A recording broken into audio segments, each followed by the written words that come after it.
Сәлем достар, бүгін біз беляши пісіретін боламыз. Бұл рецептпен жасасаңыздар, ішіндегі фаршы шикі болмай пісіп шығады. Міндетті түрде жасап көріңіздер, видеоны соңына дейін қараңыздар. Алдымен фаршыға жуан ұсақтап турап қосамыз, және оған тұзын, бұршын қосып, жақсылап араластырамыз.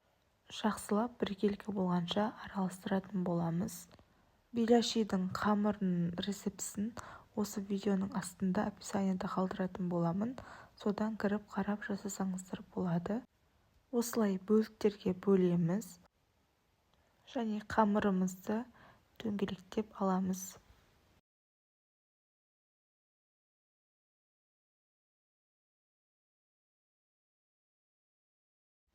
Және қамырымызды осылай қолдың көмегімен жаятын боламыз.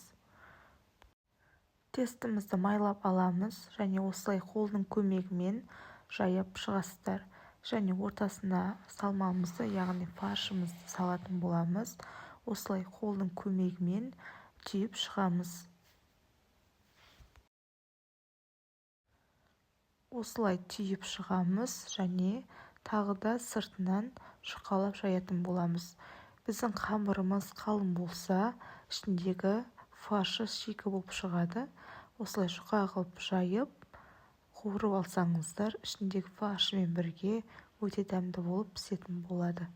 Міне барлығын осылай жасап шығамыз.